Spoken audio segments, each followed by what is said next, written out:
Buenas tardes a todos, me llamo Silvia González y junto con Karen Piñero vamos a moderar esta última charla. Para recordar la modalidad, los asistentes presenciales deberán firmar la planilla que se está haciendo circular. Y en el caso de los asistentes virtuales se enviará por el chat un formulario de asistencia para que puedan completarlo. Tendrán 15 minutos desde el finalizar de cada disertación para completarlo. Contamos con la presencia del doctor Horacio Lucero, bioquímico egresado de esta institución, doctor en bioquímica humana por la Universidad Nacional de Buenos Aires. Actualmente se desempeña como investigador del área de biología molecular en el Instituto de Medicina Regional UNE y es jefe del servicio de secuenciación genómica mediante secuenciador Nanopore del Instituto de Medicina Regional. Hará el cierre de la primera semana de las jornadas disertando sobre genotoxicidad. Recordamos nuevamente que se dará lugar para realizar preguntas al finalizar la disertación. Pedimos a los oyentes virtuales que dejen sus consultas en el chat para ser leídas al final. Es un gusto contar con su presencia, doctor. Le cedemos la palabra. Muchas gracias. ¿Cómo están? La verdad que es un gusto estar acá y en un aula tan nutrida. Siempre es muy, para mí, motivador poder hablar a los estudiantes, porque bueno, esta misma charla se la di hace muy poco a los bioquímicos de todo el país, en una charla que se hizo de la Confederación Unificada de Bioquímica de la República Argentina. Y vamos a tocar un tema que es bastante acuciante para nosotros, es una problemática no solo mundial, sino nacional muy intensa, que venimos denunciando yo particularmente desde la década del 90, en el año 93, donde se vieron los primeros casos de malformaciones causadas por agroquímicos.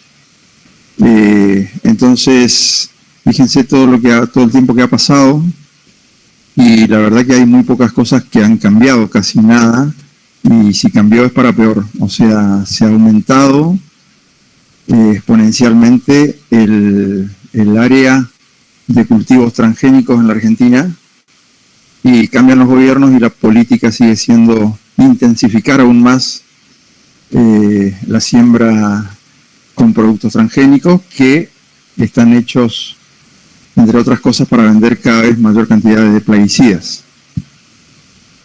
Bien.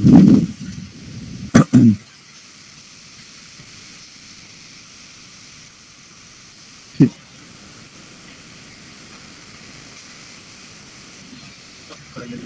Espera.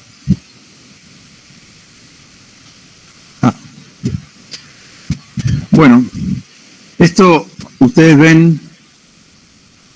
Nosotros vamos a hablar de un problema sanitario en la Argentina que ya es inocultable. Es un problema creciente a través de todos los años, pero como yo decía, es un problema mundial, nacional y local, específicamente para la zona donde vivimos, específicamente en la provincia del Chaco.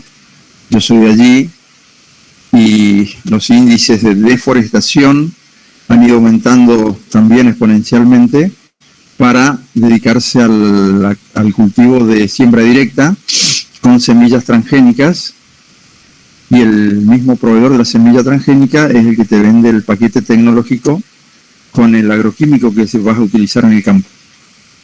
Entonces es un negocio redondo por todos lados, donde hay mucha complicidad política, y generalmente el que sigue defendiendo este modelo tan dañino y nocivo es porque evidentemente tiene algún interés asociado a esa defensa.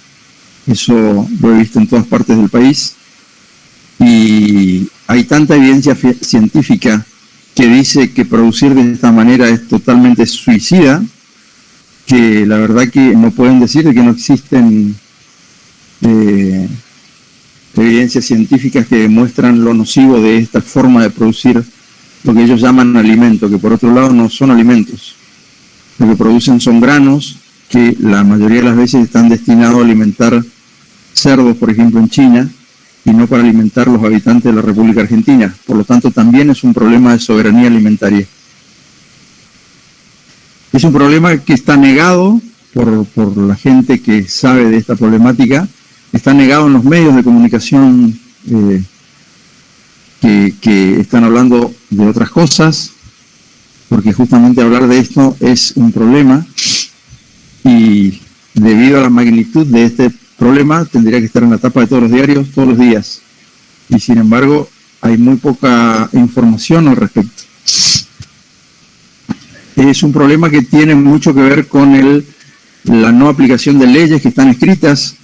Son leyes que, si se respetaran al menos las leyes escritas, estaríamos hablando de que la problemática sería menor. Sin embargo, en mi provincia particularmente hay una ley que se llama Ley de Biocidas, que regula bastante defectuosamente, pero por lo menos es una ley que se tendría que cumplir, que regula la aplicación de los agroquímicos y la forma en la que se aplican en los campos. Sin embargo, estas leyes no se cumplen, al menos en mi provincia y en la mayor parte del territorio argentino. Y también tiene mucho que ver con la evidencia científica, cuando a nosotros nos quieren hacer creer de que no existe evidencia científica del alto poder de daño que tienen estos pesticidas.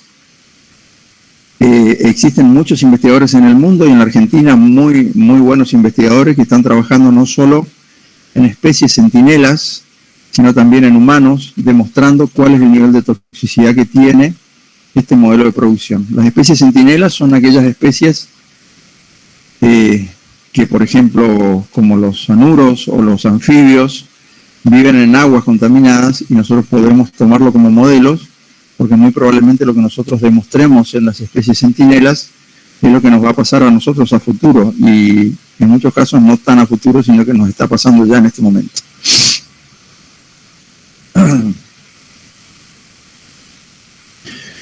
En la Argentina se están aplicando aproximadamente 400 millones de litros de plaguicidas por año, de los cuales 368, o sea, la mayoría, están aplicados en organismos genéticamente modificados, que son los OGM, que no son otra cosa que semillas que están intervenidas en el laboratorio, en el cual a esas semillas se les hace por ingeniería genética se les inserta un gen de resistencia, por ejemplo, a un herbicida, en este caso el más conocido es el famoso glifosato, y de esa manera cuando uno hace crecer esa planta a partir de esa semilla que está modificada genéticamente, se muere todo lo que está alrededor menos la semilla que está modificada genéticamente. Por lo tanto, el mismo, como les decía hoy, el mismo que te vende la semilla es el que te vende el plaguicida que se va a utilizar para ese evento genético. Y por lo tanto, la mayor parte de estos pesticidas están aplicados con ese modelo, pero hay otros, como las hortalizas y los cítricos, que tienen cifras nada despreciables, como 20 millones de litros de pesticidas al año o 12 millones de pesticidas al año para los cítricos. Por lo tanto, todo eso que se aplica nos está llegando no solo a las góndolas de los productos que venden, sino también a las verdulerías y a nuestra mesa. Y de eso nos podemos enterar porque hay estudios que se pidieron por vía judicial al SENASA, por ejemplo, para poder tener datos fehacientes de cuáles son las principales sustancias que están los compuestos que están en estos alimentos, en qué proporción y cuáles son esos alimentos que tienen la mayor cantidad de pesticidas. Fíjense ustedes cómo esto es una información sacada de las propias páginas oficiales que venden estos productos. La línea azul nos indica a nosotros cómo aumentó el uso de plaguicidas en la Argentina desde la década del 90 hasta el año 2015. El primer evento genético que se introdujo a la Argentina fue la soja transgénica en el año 1996, y a partir de allí ahora tenemos hasta algodón transgénico y la última estrella de este modelo, que es el trigo transgénico. Fíjense que ese aumento en la cantidad de plaguicidas que se venden por año está casi al mismo nivel de la venta de herbicidas, que es la línea naranja que está abajo.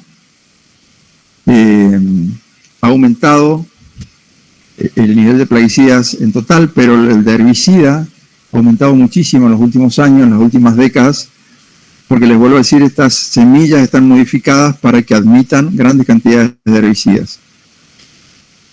Pero también hay fungicidas y bactericidas e insecticidas. Y hay muchos de estos productos, insecticidas, están prohibidos en otras partes del mundo, sin embargo se siguen vendiendo en Argentina y están prohibidos por estos problemas que vamos a contar ahora, ¿no?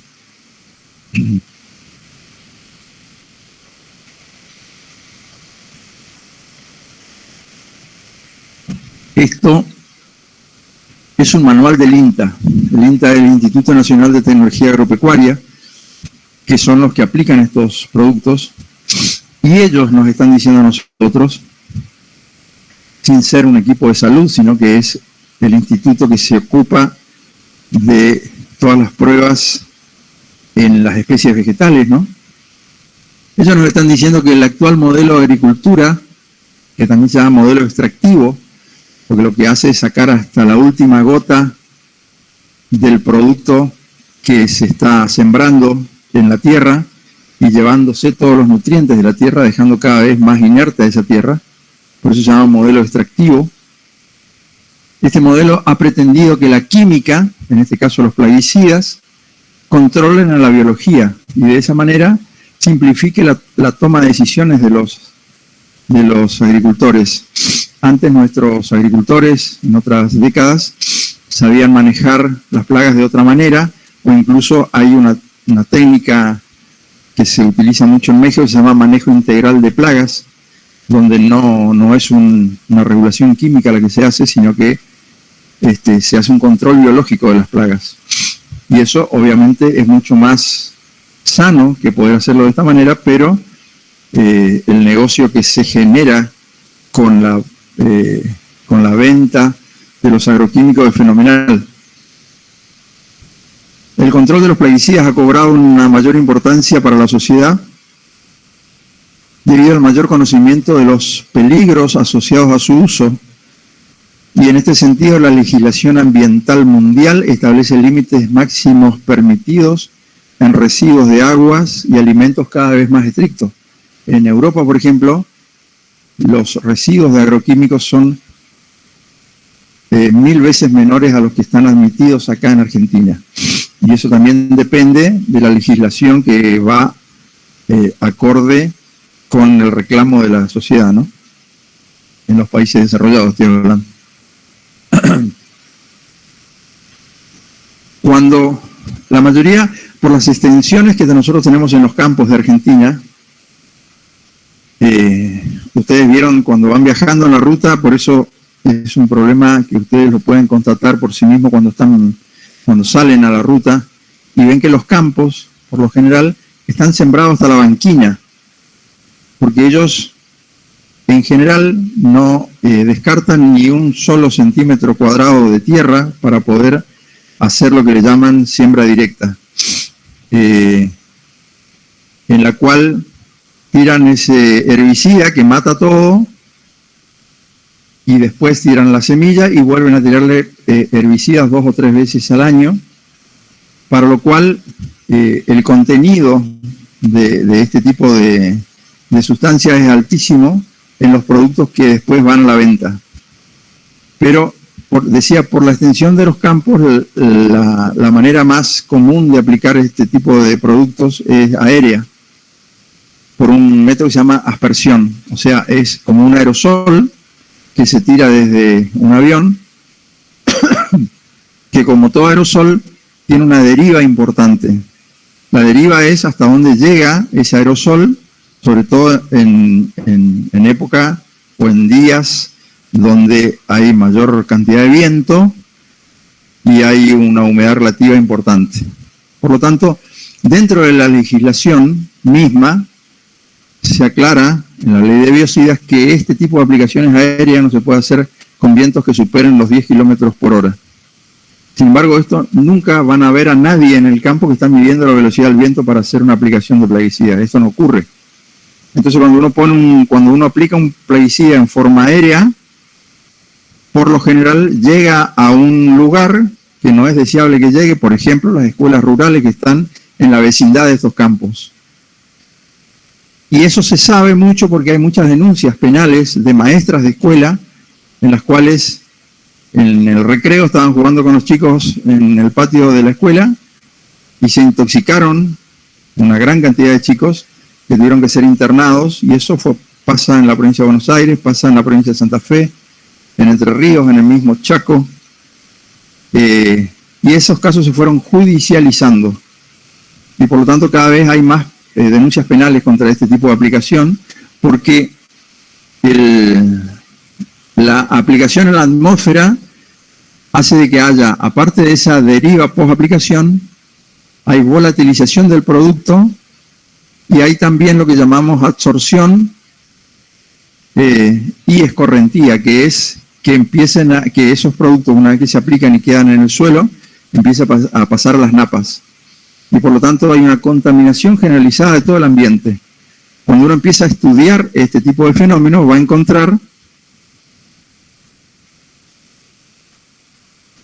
cosas como estas, de que Damián Marino de la Universidad Nacional de La Plata, que es un investigador, uno de los que más estudia este fenómeno, encontró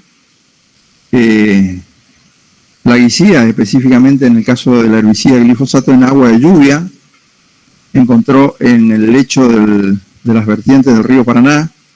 Todos son trabajos que están publicados.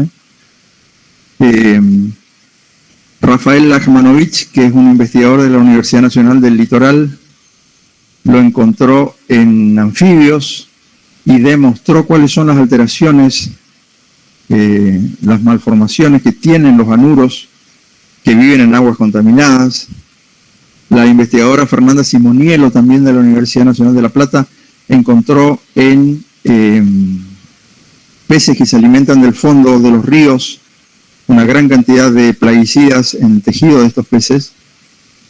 Y si uno sigue buscando, va a encontrar que hay muchos investigadores que tienen muchos datos de lo que está ocurriendo y de la contaminación altísima que tienen las tierras, los suelos y el ambiente de nuestro querido país.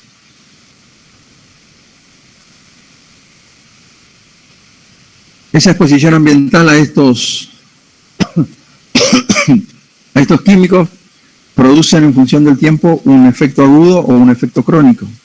El efecto agudo por lo general es muy fácilmente reconocible y generalmente se sabe lo que hay que hacer cuando una persona se intoxica con un plaguicida. Hay como manuales y en los hospitales están bastante asesorados, en las ciudades grandes digo.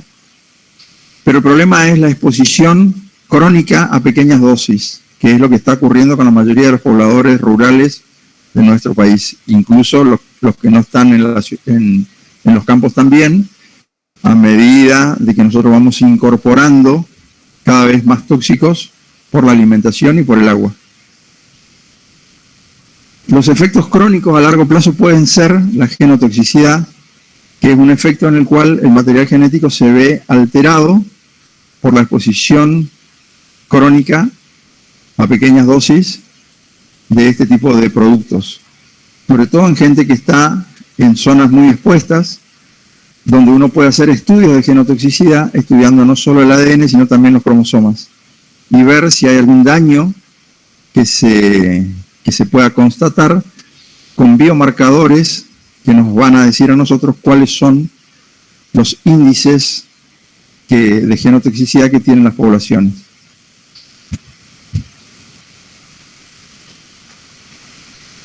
Ustedes saben de que un daño genético se puede reparar porque hay un mecanismo de reparación del ADN que funciona bastante bien en el cuerpo, a no ser que esa persona esté expuesta en forma reiterada a genotóxicos muy potentes. Por lo tanto, la maquinaria de reparación de nuestro organismo no da abasto para reparar todas las mutaciones que se van produciendo, y las mutaciones se van acumulando hasta que esa célula entra en una ventaja proliferativa con respecto a las otras y se produce un caos proliferativo. Se genera una neoplasia y después esa neoplasia puede convertirse en una invasión de metastásica, ¿no? El camino que tiene la célula es o se repara o entra en una muerte celular programada, en una apoptosis, o hay mutaciones permanentes. Las mutaciones permanentes se pueden dar en células somáticas, que es el caso del cáncer, que empieza y termina con esa persona y se termina cuando se muere la persona. Pero también puede haber mutaciones en la línea germinal que se pueden transferir a las generaciones sucesivas, y estamos hablando ya de cánceres hereditarios que pueden transmitir a las células reproductivas esas mutaciones, traer problemas reproductivos, enfermedades hereditarias, o lo que nosotros conocemos como teratogénesis, que es la formación de malformaciones, la creación de malformaciones congénitas por medio de un genotóxico muy potente. Caso la talidomida, por ejemplo, en Europa. Si nosotros dividimos el periodo embrionario en 38 semanas y podemos individualizar en qué momento el embrión que se está formando estuvo en contacto con ese teratógeno, los efectos que producen son diferentes en función de cuál es la ventana en la cual entró en acción el teratógeno.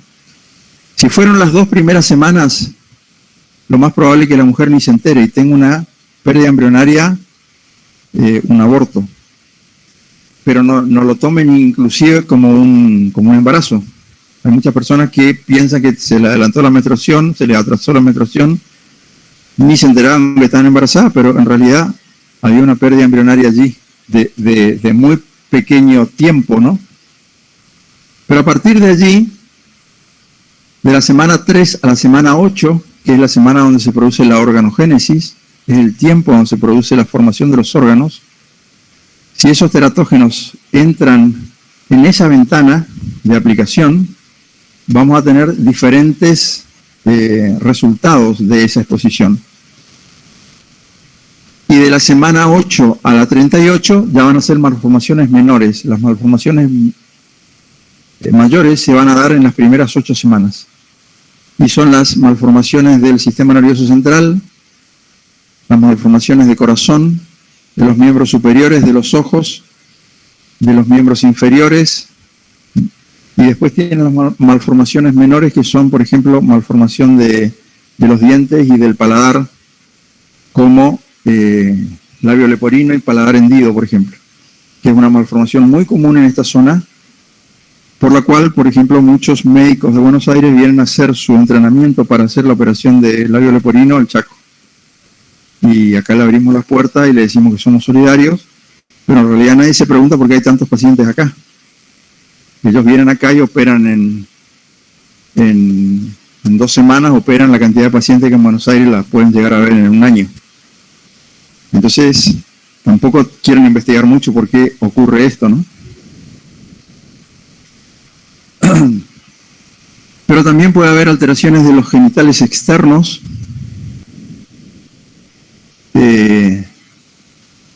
como algunos pacientes que yo he tenido en mi laboratorio. Yo me pongo en contacto con esta problemática en el año 93. Yo hago estudios citogenéticos en un laboratorio privado. En esa época no había laboratorios que hicieran estudios de cariotipo en resistencia, entonces los pacientes que llegaban a los hospitales con alguna malformación me los mandaban a mí, para que yo les haga un estudio de cariotipo para ver si era algún síndrome cromosómico. ¿Se entiende? Al hacer el estudio cromosómico yo veía que los el cariotipo era normal, pero por ejemplo me encontré con una chica, una nena, que tenía ausencia de brazos en ambos lados y tenía acortamiento de fémur, hipoplasia de húmero, aplasia radiocubital, agenesia metacarpiana, mano en pinza de cangrejo, o sea, no tenía manos, no tenía dedos en la mano, sino que tenía esbozos de dedos. A eso se le llama, es una malformación que se llama mano en pinza de cangrejo. Yo le saqué radiografía porque foto no... la verdad que era bastante problemático poder sacarle foto, e incluso le tuve que sacar sangre de la yugular porque no tenía brazo. Cuando uno ve una cosa así y sabe algo de genética, tiene que preguntarle a la madre si estuvo expuesta o si tomó alguna medicación que produjera este tipo de malformaciones. Y la madre me dice que no. Yo le preguntaba qué hacía, me dijo que trabajaba en el campo, y trabajaba, mientras estaba trabajando, los aviones le aplicaban el veneno en forma aérea mientras ella estaba en el campo. Hice una práctica rutinaria hasta hace muy pocos en mi provincia. Yo le pregunté si ella trabajaba estando embarazada y me dijo que trabajó las primeras semanas solamente, porque después ya cuando estaba grande decidió no trabajar más. Las primeras semanas fueron las 8 semanas de la organogénesis, que es justamente donde se produce el estado de disrupción de los órganos. Hay genes que tienen que trabajar muy poco tiempo, produciendo lo que es la simetría embrionaria, el eje central del cuerpo, y si esos genes están interrumpidos de alguna manera, se ve una alteración en toda la línea media del embrión, empezando por los ojos, la nariz, labio leporino y paladar hendido, que es justamente en la mitad. Hay otra malformación muy común en la cual los chicos nacen con el abdomen abierto, con los órganos expuestos, digamos. Y también hay malformaciones a nivel genital. Entonces puede haber hipertrofia de clítoris, hipertrofia o pene bífido. Todas esas malformaciones yo las vi en mi laboratorio. Las vi en pacientes que me mandaban del hospital. Uno no se olvida cuando ve esas cosas. Yo por eso siempre, a mí me gusta mucho hablar de este tipo de cosas a los estudiantes, para poder despertar lo que es el pensamiento crítico. Ustedes van a salir con un montón de herramientas para poder hacer análisis en los cuales van a hacer un diagnóstico de algo. Que no se les pasen los detalles. No puede ser que si uno recibe una cosa así no se pregunte qué pasó en el medio, de dónde vienen estas malformaciones. Cuando los nazis invadieron Francia, se creó un gran movimiento de resistencia francesa, donde estaba un joven que se llamó Stefan Hessel, que después fue un diplomático muy importante y fue uno de los creadores de los derechos humanos a nivel mundial. Él escribió un libro muy chiquito, que se los aconsejo, que se llama Indígnate. Y en ese libro, Stefan Hessel dice: ojalá seas bendecido con un motivo para indignarte. Porque la indignación es lo que hace que vos seas militante en algo. Cuando vos te indignás por algo, es cuando empezás a buscar respuestas, y si no las encontrás, vas en busca de ellas. Esto fue el caso, después de leer ese libro me di cuenta que este fue el primer caso donde yo me hice un militante de esto. Yo tuve muchos problemas por investigar esto. Esto era, como yo les dije, no era ni el año 2000 cuando empecé a acumular todos los datos. Me fui con una carpeta a la Cámara de Diputados y les dije: está pasando esto en la provincia. Y quiero que entiendan una cosa: yo todavía no estaba en un grupo de investigación como estoy ahora, y en realidad hay que buscar una conexión entre la causa y el efecto. lo que a mí me contaban las madres era un relato. Ellos estaban en el campo, que la fumigaban y que pasaba esto, y yo, por lo que leí, por todo lo que había leído, me di cuenta de que esta era la causa, pero lo que pasa es que yo lo tenía que demostrar.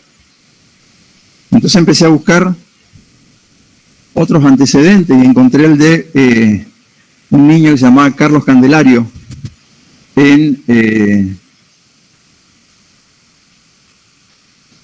nació en 2005, sin brazos ni piernas, con deformaciones espinales y pulmonares causados por la exposición de su madre a múltiples pesticidas mientras trabajaba en las plantaciones de una empresa que se llama AgMart en California.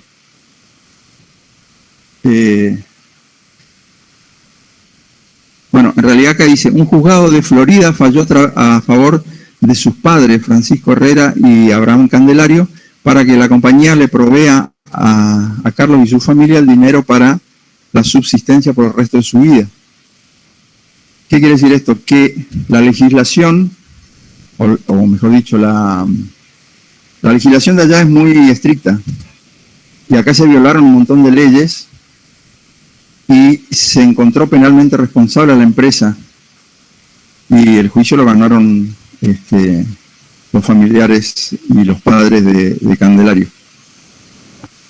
Entonces ya existía, en realidad ya existía, casos como estos, que estaban muy bien documentados, de que esto pasaba en otras partes del mundo. Lo que pasa es que esto fue penado, fue penalizado, y ya hay juicios ahora en Estados Unidos que están reconociendo que el herbicida que más se utiliza en el mundo, que se llama glifosato, produce un tipo de linfoma, y se están ganando juicios muy importantes. Esto en Argentina no está pasando, y el que habla de esto, en realidad hay que silenciarlo de alguna manera. Yo he tenido muchos problemas por hablar de esto, pero se me empezaron a diluir los problemas cuando no fui yo solo, sino que primero éramos 2 o 3 en el país, y ahora ya somos más de 30 personas que están investigando esto en diferentes universidades.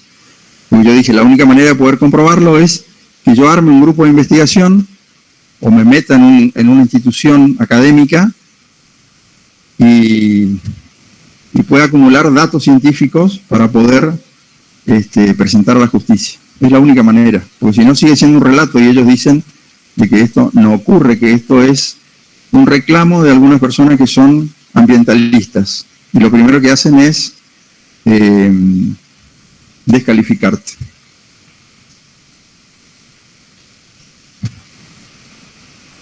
También existían los trabajos de malformaciones que había publicado Rafael Achmanovich, que eran muy notoriamente parecidos a los trabajos, o mejor dicho, a los casos documentados de pacientes humanos que teníamos nosotros. Eran alteraciones en los miembros, falta de miembro, acortamiento de miembro.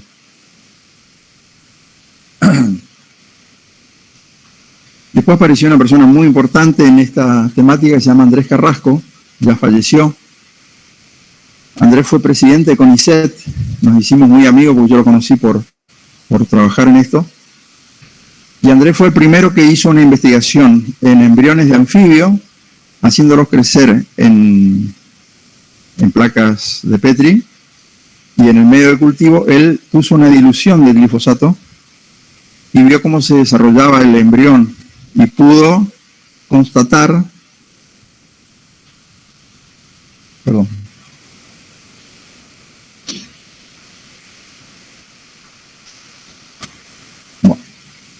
pudo constatar un montón de alteraciones craneales.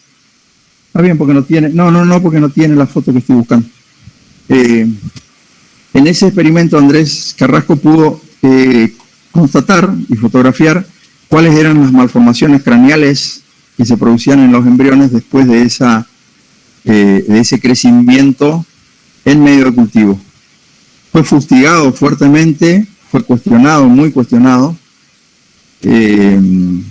pero finalmente los trabajos que siguieron después le dieron la razón.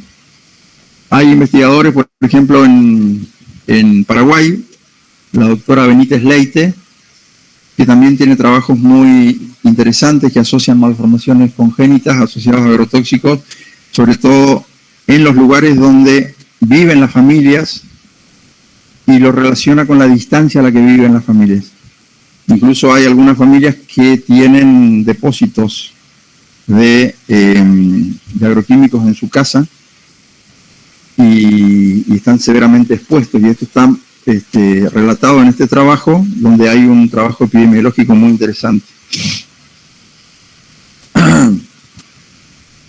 Bueno, por último, lo que les quiero contar es que hay estudios de genotoxicidad que se pueden hacer, donde se estudian biomarcadores de daño genético, y que son los mismos estudios que se realizan cuando sale un producto nuevo en farmacología.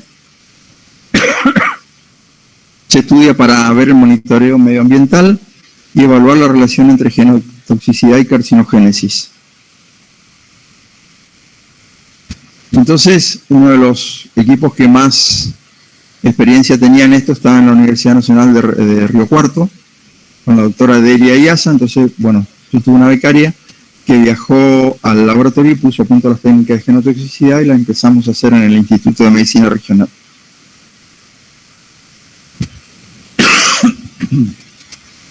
Hace, 3 años, se hizo un congreso de la CUBRA en Resistencia y se presentó este trabajo de estimación de daño genético por medio de 2 biomarcadores, uno es de micronúcleo y el otro es de aberraciones cromosómicas. Y bueno, ganó un premio, pasó por un comité evaluador muy prestigioso, o sea que, por eso les digo, hay mucha gente que cuando escucha esto dice, no existen pruebas científicas que avalen lo que vos estás diciendo. Existen muchas pruebas.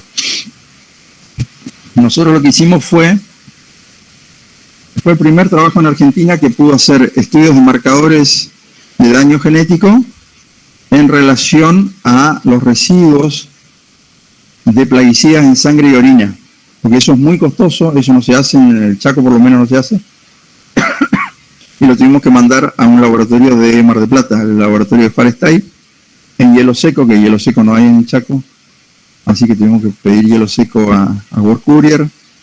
Fue toda una logística, pero pudimos tener algunos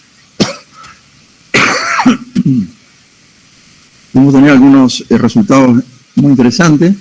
Los micronúcleos, por ejemplo, es una técnica de cultivo que se hace del linfocito, se le saca sangre al paciente y se le agrega a un tiempo determinado, cuando la célula se está por dividir, se le agrega una sustancia que impide la citocinesis, y sí se produce la división del núcleo. Entonces queda el núcleo dividido dentro de un mismo citoplasma, pero cuando está dañado el núcleo de la célula, produce micronúcleos, que son esas puntitas que están allí. Bueno, esos como núcleos más chiquititos que están al lado de los grandes, esos son los micronúcleos, y hay que contar 100 células y ver qué porcentaje hay de micronúcleos en los pacientes. Y por otro lado se hace un cultivo de linfocitos para ver los cromosomas, para ver si las cromátides están rotas o están frágiles. Entonces se buscan sitios frágiles o breaks de cromosomas o de cromátide. Cuando está rota un bracito, un break de cromátide, y cuando están rotos los dos es un break de cromosoma. Todo eso se tiene que hacer se hace un conteo de 100 células y se expresa en porcentaje.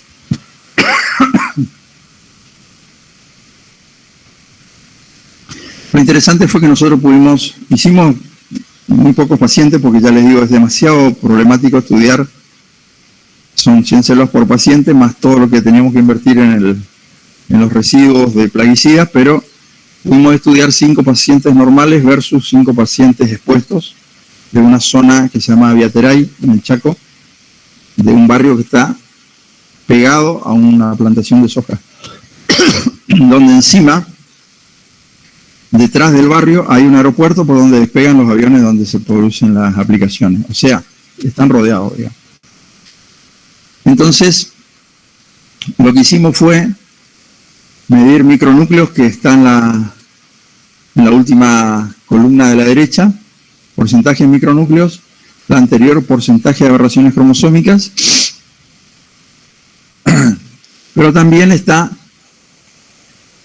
los restos de plaguicidas que le encontramos a los pacientes, y muy notoriamente, porque estos fueron trabajos totalmente independientes, recibimos los resultados de Mar del Plata por un lado, antes que tuviéramos los otros, y después los compilamos. Las personas que tuvieron mayor porcentaje de aberraciones cromosómicas en micronúcleos son los que tenían restos de plaguicida en sangre.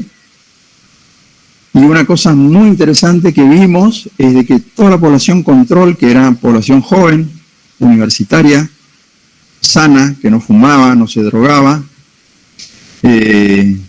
a todos le encontramos, y nunca habían vivido en el campo aparte, a todos le encontramos glifosato, restos del glifosato en orina, la población control. Entonces, ¿cómo llega el glifosato a una persona que nunca vivió en el campo? Evidentemente nos está llegando por la alimentación y por el agua. No hay otra manera, porque, por el ambiente evidentemente podría llegar también, ¿no? Pero estamos más alejados de las zonas de aplicación.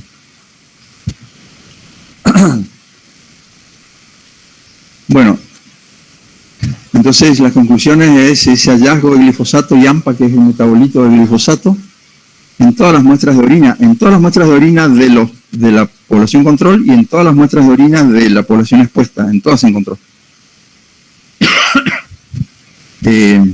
Como dato de color les cuento que no es el primer estudio en Argentina que encuentra, en la Argentina y en el mundo, que encuentra restos de este herbicida en población control. En todas las poblaciones controles donde se lo estudió, aparece. Por lo tanto, llegamos a la conclusión de que está en todos lados, y de alguna manera nosotros estamos exponiéndonos específicamente a este herbicida, que es uno de los que más se utiliza en volumen en el país.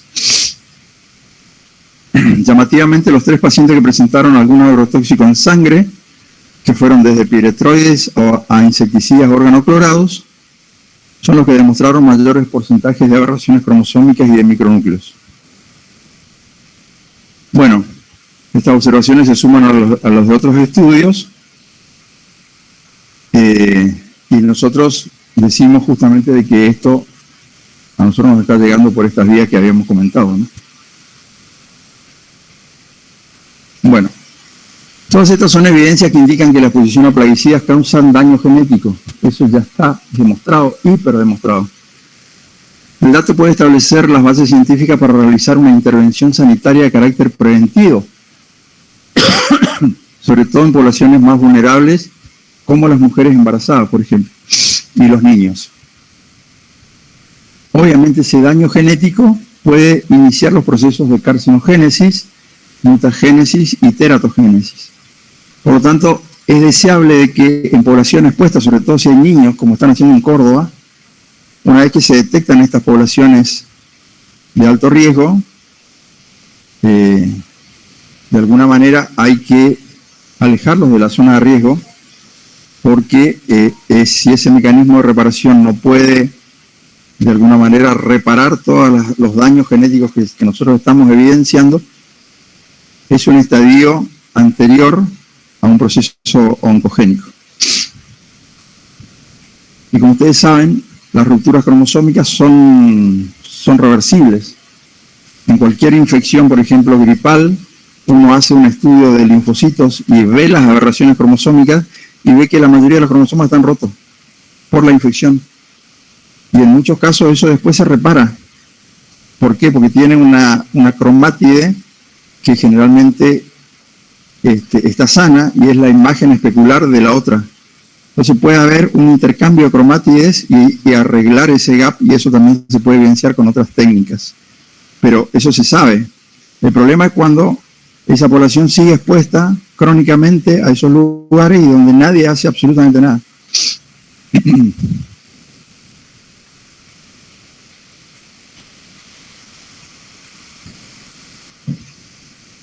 21 de junio de 2022, la Corte Suprema de Estados Unidos rechazó este martes un recurso de Monsanto, propiedad del grupo alemán Bayer, porque Bayer compró Monsanto, ratificando en forma definitiva una sentencia que le condena a pagar $25 millones a un jubilado que le atribuye su cáncer al Roundup. El Roundup es el nombre comercial del glifosato. Después de esta sentencia, había 120 juicios que estaban en espera. de la misma naturaleza. Y fíjense, interesante el último texto. Dice, Bayer afirma haber reservado 4.500 millones de dólares adicionales para hacer frente a sus nuevos procedimientos judiciales. O sea, ellos no es que apelan la medida y salen a demostrar que su producto no produce esto. Ya tienen la plata reservada para afrontar esos juicios.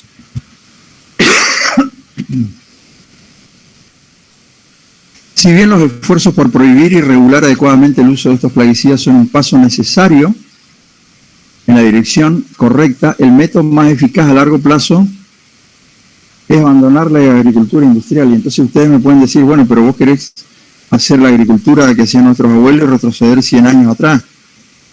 No es eso, hay que buscar un equilibrio. Porque nos estamos intoxicando mal y están apareciendo evidencias por todos lados. Ellos saben el daño que producen, lo saben perfectamente bien las empresas. Por eso ellos reservan eso para los juicios.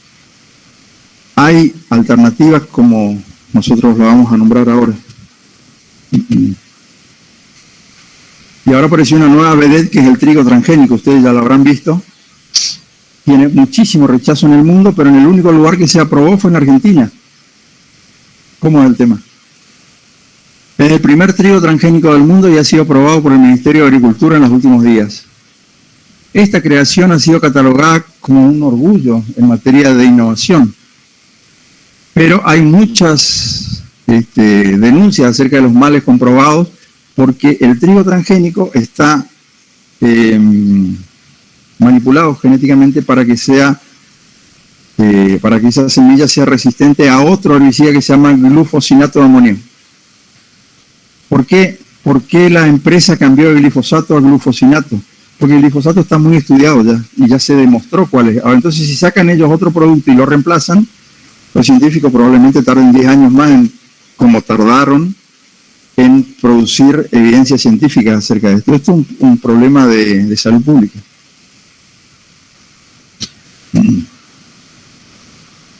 Bueno, ahí está. Es resistente al glufosinato de amonio, que es más tóxico todavía que el glifosato. Hay tanta variedad y cantidad de tóxicos en nuestro país que también aparece lo que se llama el efecto sinérgico. O sea, vos sabés lo que puede producir un producto. Pero en muchos casos, incluso los mismos productores, como empieza a haber resistencia de malezas, las malezas no son tontas, también hacen mutaciones y crean organismos resistentes. Entonces, tienen que aumentar el volumen del producto para crear el mismo efecto. Y de esa manera, cuando empezó la aplicación del glifosato, aplicaban 2 litros por hectárea y ahora están arriba de 12 litros por hectárea. Y todo eso nos está llegando a nosotros.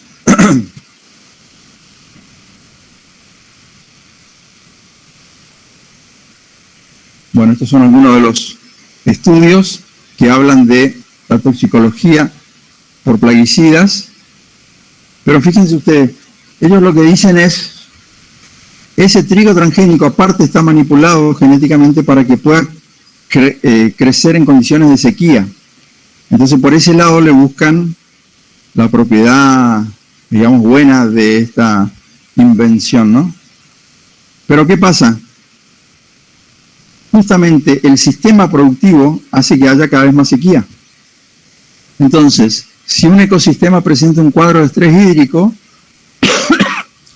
lo lógico sería pensar que qué emprendimientos productivos puedan coexistir con las posibilidades de ese suelo sin aniquilarlo. Si en cambio vos creás un laboratorio, en el laboratorio un trigo que crece aún sin agua, el resultado será que esa tierra que tenía poca humedad ya no tenga nada. Porque, digamos, es lo mismo que vos quieras pagar la deuda pidiendo otro préstamo. Es más o menos igual.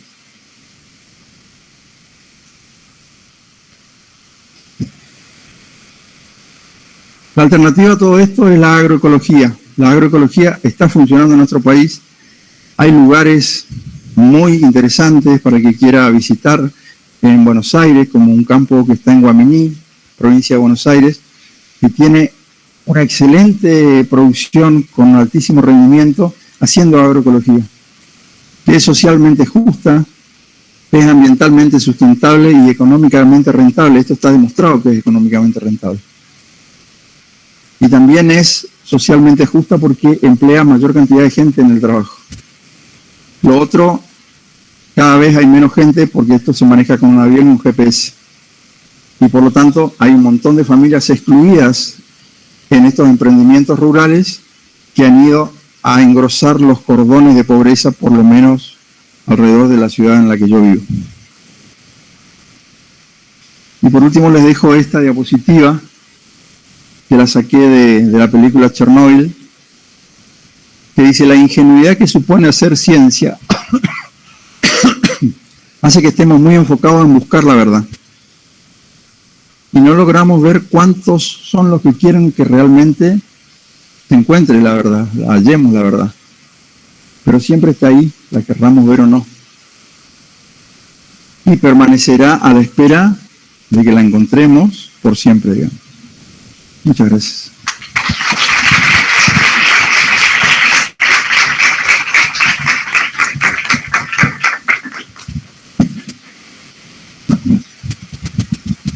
Muchas gracias, doctor, por su disertación. La verdad que es un tema muy interesante y actual por la problemática que trae y nos tiene tan cerca también acá. A continuación le damos lugar al auditorio para que evacúen sus dudas con el doctor y también después lo haremos en el chat virtual, si es que están.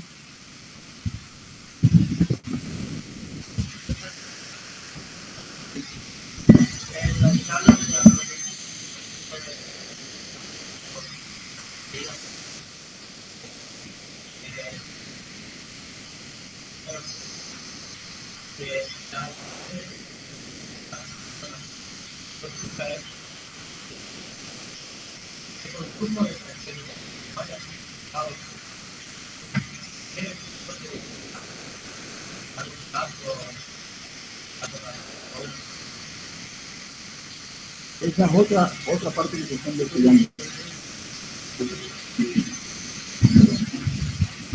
Eso es otro campo de investigación que se está avanzando mucho, porque los que producen transgénicos dicen de que hay una equivalencia, se llama principio de equivalencia sustancial, en la cual dicen de que los productos transgénicos son igual a los productos naturales.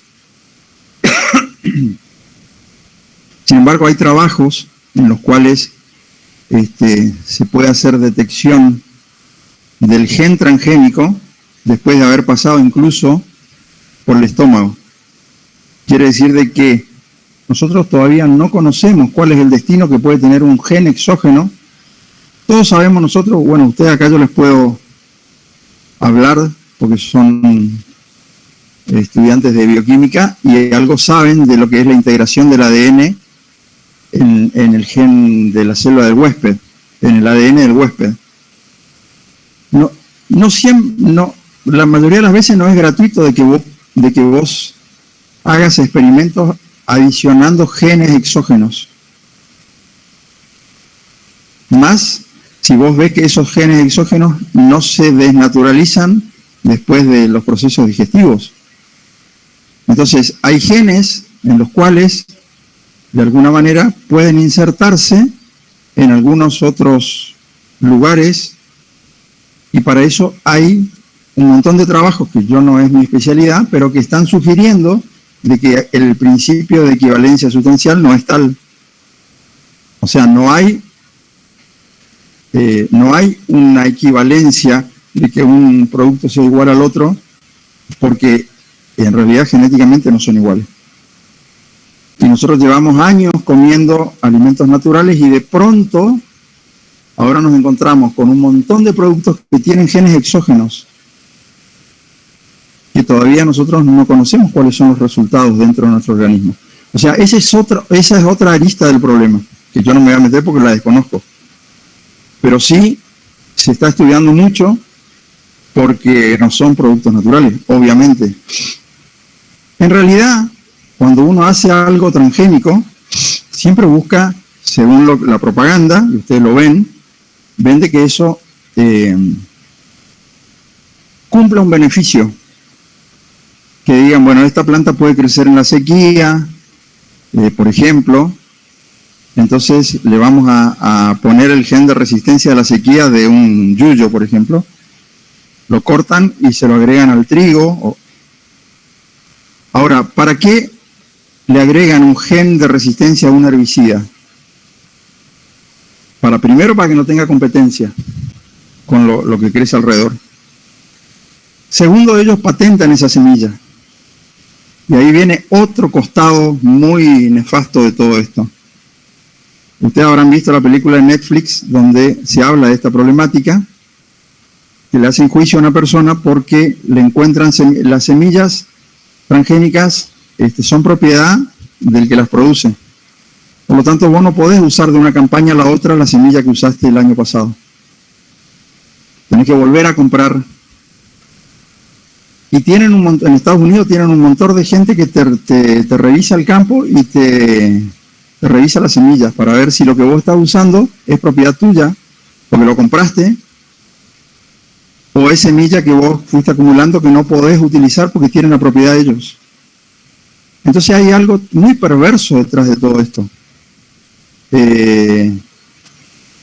O sea, yo lo que quiero decir es, la ingeniería genética vino para solucionar algunos problemas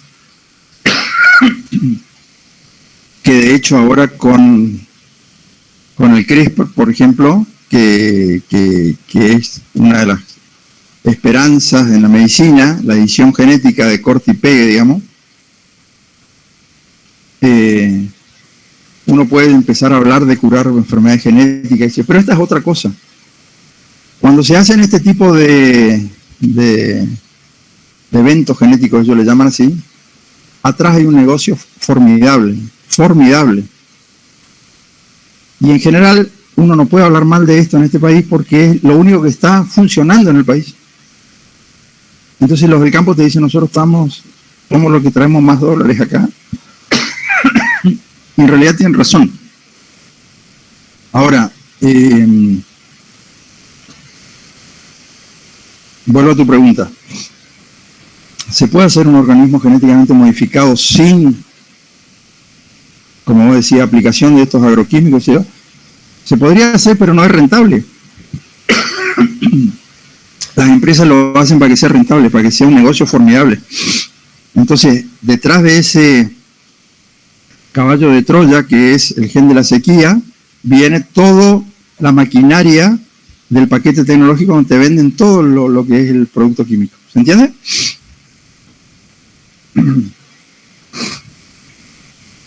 ¿Ahí está?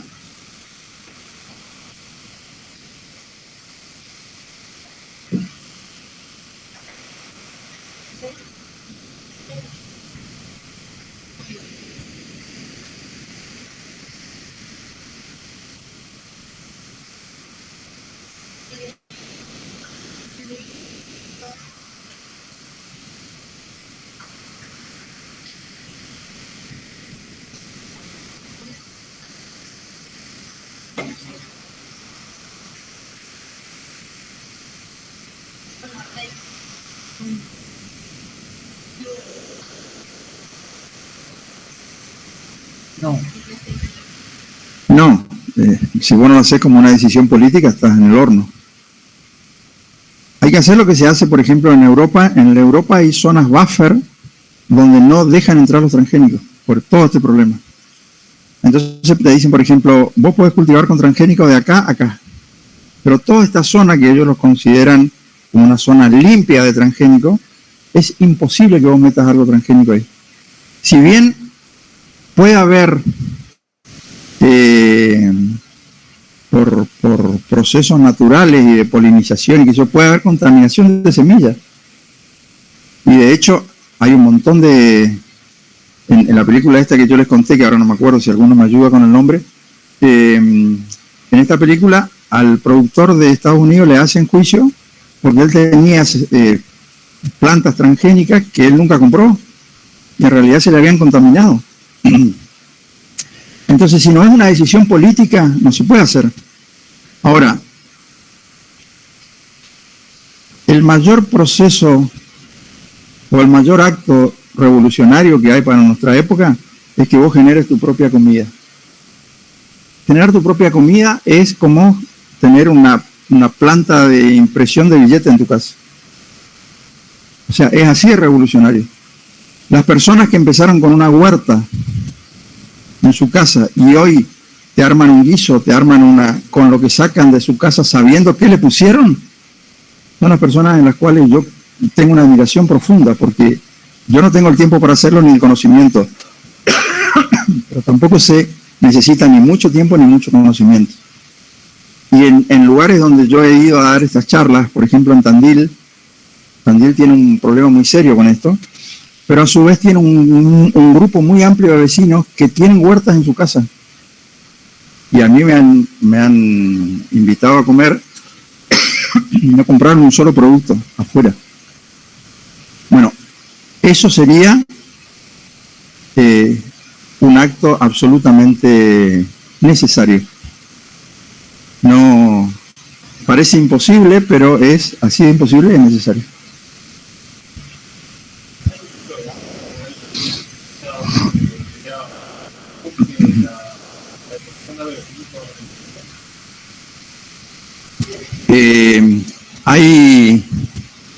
Hay un grupo de abogados, empezó en Buenos Aires, pero ahora está extendido a toda Latinoamérica, que se llama Naturaleza de Derechos. Ustedes lo pueden buscar en Facebook. Y ellos empezaron un proceso porque empezaron a pedir informes al SENASA. El SENASA, de hecho, hace controles a los productos del mercado central de Buenos Aires. Pero en general los resultados son, no sé si secretos, pero no son públicos. Entonces los abogados empezaron a mandarle carta documento para pedir esos informes. Si ustedes entran a esa página que yo les dije, Naturaleza de Derecho, van a ver la cantidad de plaguicidas que tiene cada uno de los alimentos, porque ellos lo exigieron por ley. Y en algunos casos cuando no les dieron la información, fueron ellos a hacer con laboratorios privados, digamos, a hacer esos. Por eso es que existen registros, pero y después hay algunos programas sí, de movimientos que generalmente son ONGs que hacen movimientos. Por ejemplo, en Mar del Plata existe una asociación civil, en este momento no me acuerdo el nombre, pero ellos hacen en todos los alimentos del mercado central de Mar del Plata. O sea, hay un movimiento muy grande de esto, pero si no hay decisión política, y en realidad ninguno de los candidatos en las elecciones, ninguno de los candidatos habla de esto. Nunca van a escuchar un candidato que hable de esto. Acá no hay grieta. Cambiaron los gobiernos y se profundizaron aún más los modelos extractivos. Y aumentaron cada vez más los eventos genéticos. Entonces, es muy complicado. Si no hay decisión política, yo creo que lo único que los va a parar es lo que está pasando en Estados Unidos. Hay una ola de juicios. Entonces, se van a tener que reconvertir.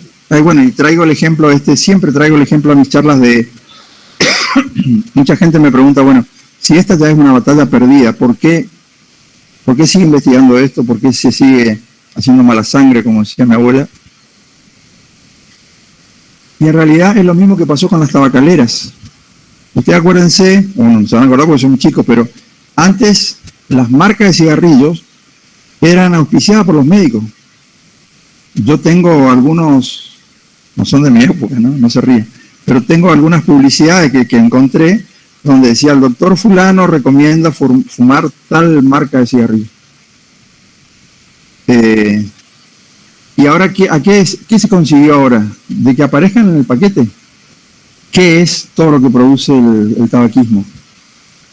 Aparece con foto, es demasiado crudo lo que aparece, pero consiguieron eso era impensado. El problema es que vos fumás por elección. Acá no tenés elección, porque acá, si vos no producís tu alimento, comés lo que te dan. Y cuando vos empezás a ver la cifra de la contaminación que tiene cada alimento, estamos en el horno en realidad. Sí.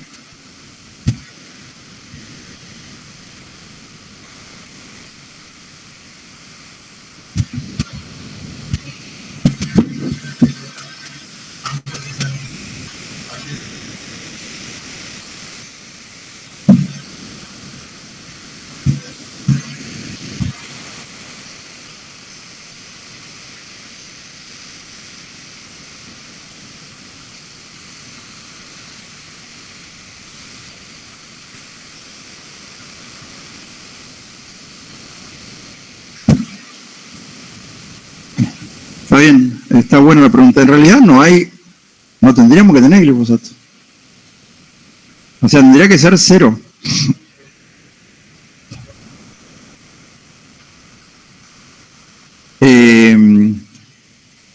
Por eso digo yo,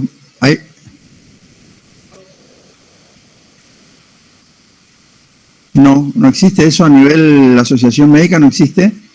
Ahora la Sociedad de Pediatría emitió un documento que también lo pueden buscar, que habla de esta problemática de los agroquímicos y habla de crear un registro.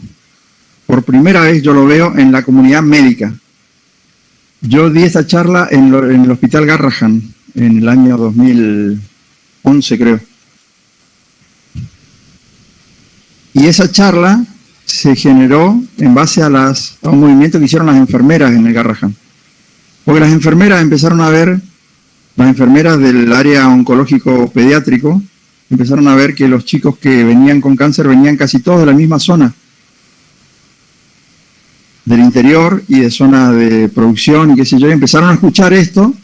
Entonces dijeron, che, vamos a ver qué hay de cierto de esto. Entonces empezaron a llamar gente que hacía trabajos en esto, y por ahí en un año fui yo. Pero en realidad no existen registros, ni existen valores tolerables, ni...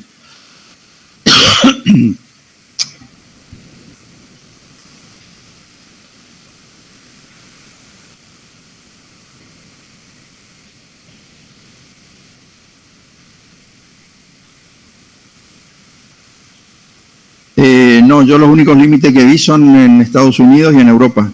Acá no hay esos límites, no existen. O sea, lo que sí te puedo decir es que si vos lees trabajos de población control o urbana, de que todos los grupos de investigadores que estudiaron población urbana encontraron glifosato en población urbana. Todos, ¿eh? O sea que ubicuo, evidentemente, está en todos lados. Pero lo que vos decís es muy cierto. El nivel tiene que ser 0. ¿Por qué tendríamos que tener una sustancia que encima es un xenobiótico? Porque es algo que está sintetizado por el hombre, no es una sustancia natural, y esos xenobióticos tienen muchísimas implicancias dentro del organismo, desde desregulaciones hormonales. Si ustedes quieren leer los trabajos del doctor, ya me voy a acordar el nombre, que hace estudios de cánceres hormonodependientes, que estudia ovario, cáncer de mama, cáncer testicular y tiroides, y lo relaciona con esto, que es justamente por la cantidad de xenobióticos que nosotros estamos expuestos. Pero en realidad, una de las grandes problemáticas en un trabajo de investigación con plaguicidas es de que vos no podés aislarlo al paciente. O sea, a ver, se hizo un juicio en el barrio Ituzaingó de Córdoba, porque hubo un vecindario que denunció que por cada manzana había 3 enfermos de cáncer. Y al lado había un sembradío de soja transgénica. Entonces se hizo un proceso judicial y terminaron condenando al aplicador y al dueño del campo. Pero me acuerdo de uno de los relatos, decía, ¿cómo puedo saber yo de que el cáncer tuyo no fue provocado por una antena de radiofonía, por ejemplo, o por ondas electromagnéticas? O sea, hay muchas cosas que producen en el ambiente cáncer. ¿Cómo sé yo que es solamente eso? Vos no podés tenerlo a un paciente aislado y de alguna manera exponerlo solamente a una cosa. Eso lo podría hacer Mengele con un embrión en el útero materno, por ejemplo. La única manera que a algún loquito se le ocurra hacer una exposición en humanos y pueda hacer toda la trazabilidad. Una de las cosas más parecidas la hizo Carrasco con embriones de anfibio. Y el proceso embriogénico y los genes que se van encendiendo y apagando en los anfibios es el mismo modelo que se produce en los humanos. Por lo tanto, es un modelo muy importante para estudiar. Pero bueno, él lo hizo y casi lo matan, porque en realidad fuimos a una charla a la Leonesa en Resistencia y estuvimos 2 horas secuestrados. No nos dejaban salir del auto. Un grupo de 100 personas que estaban en un sembradío que relacionaban los cánceres con ese emprendimiento privado. Ellos se enteraron de que iba a Carrasco a dar una charla, le rodearon el auto y no lo dejaban salir, le dijeron que no iba a poder salir del pueblo, digamos. O sea, hasta esas cosas pueden ocurrir, porque los intereses son fenomenales, ¿no? Pero a mí me encanta dar estas charlas, les vuelvo a repetir, delante de los alumnos, porque para que vean de que ustedes tienen una herramienta súper valiosa, que es el conocimiento que adquirieron en la facultad, que lo tienen que transformar en pensamiento crítico. No todas las cosas son iguales. Y uno no puede naturalizar cosas que no son naturales. Yo atiendo pacientes, yo sigo atendiendo en mi laboratorio privado y atiendo a parejas jóvenes que no pueden tener hijos, que van a tratamiento de fertilidad, que le piden estudios cromosómicos. Siempre cuento esto porque de una ciudad que se llama Charata, donde es la mayor plantación de soja que hay allá, vino una de las chicas que tenía 28 años y me dijo: nosotros somos 6 amigas en Charata, donde salimos siempre. Una sola tuvo hijos por vía natural. Todos los otros estamos en tratamiento de fertilidad y somos todos entre 25 y 32 años. Esas cosas son cosas que uno no puede naturalizar, uno tiene que decir, bueno, pero eso no es normal. Si ustedes no están relacionadas genéticamente, algo está pasando en ese lugar que hace de que ustedes tengan pérdidas embrionarias precoces. Y el médico le pone aborto sin causa aparente, porque le hizo todos los otros estudios inmunológicos, de Chagas, de sífilis, de no sé qué, pero es sin causa aparente si vos no pensás en esto. Ahora, si vos lo empezás a relacionar, que yo soy el único que pregunta ya, porque les digo, ¿ustedes dónde viven? En tal lado. Bueno, ¿y están relacionados? Sí, mi marido, qué sé yo, pero él ni bien llega del campo, yo le lavo la ropa para que... ¿Quién le lava la ropa? Yo le lavo la ropa. Bueno, cuando le está lavando la ropa, la que está teniendo mayor contacto dérmico, porque los plaguicidas entran por todos lados. El tipo aplica con una mochila y le da a la mujer, y la mujer está media hora fregando, y el plaguicida le está entrando por la parte dérmica. Y la parte inhalatoria es la peor de todas, porque es la que se absorbe más rápido y la que generalmente no pasa por hígado. Entonces no se puede detoxificar. O sea, hay un montón de cosas que uno no puede naturalizar, tiene que investigarlas y tiene que poner el pecho. Ustedes se van a encontrar en su práctica profesional en muchos lugares donde van a ver cosas de todo tipo. Va a depender de ustedes que... a mí me pasó cuando vi esto, me acuerdo perfectamente, le dije a mi familia, es como que yo haya visto un asesinato. O sea, yo vi algo que no puedo quedar callado. No puedo. Encima la mujer me dijo a mí, si este es el hijo que me mandó Dios, bueno, yo lo tengo que aceptar. Y eso no es así.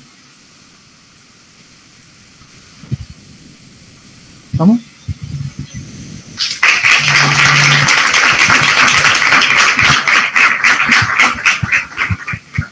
Bueno, la verdad que le agradecemos nuevamente, doctor Lucero. La verdad que un gusto tenerlo con nosotros en estas 25 jornadas. además del punto de vista técnico que nos brindó también el punto de vista desde el ámbito social que tiene el bioquímico y cómo se puede involucrar en la sociedad. Bueno, para ir finalizando con esta primera semana de jornadas científicas de estudiantes de bioquímica, quería hacer algunos recordatorios o anuncios respecto a lo que son los cursos prácticos de la semana que viene. Recordar que están destinados a estudiantes de carreras de la salud. Los cursos de narcomenudeo y determinación de drogas en orina son exclusivamente para estudiantes de bioquímica de tercer año en adelante, según requerimientos. El resto de los cursos, aparte de ser asistentes de las jornadas, no tendrían otros requisitos. Lo que respecta a la acreditación de los cursos, el demograma se realizará el día jueves a las 15 horas la acreditación, así que deberán acercarse a ese horario para poder asegurar su lugar en el curso, dado que el formulario es de preinscripción. Lo que respecta a los cursos del viernes y el sábado, se acreditarán el día viernes desde las 8 horas, es decir, antes de que comiencen las jornadas de ese día. Y bueno, este fin de semana se enviará por correo el material teórico para que puedan aprovechar mejor la parte práctica de los cursos. Así que bueno, muchas gracias a todos por estar presentes, a los presenciales, a los virtuales, y damos por finalizada esta primera semana de jornadas científicas. Muchas gracias.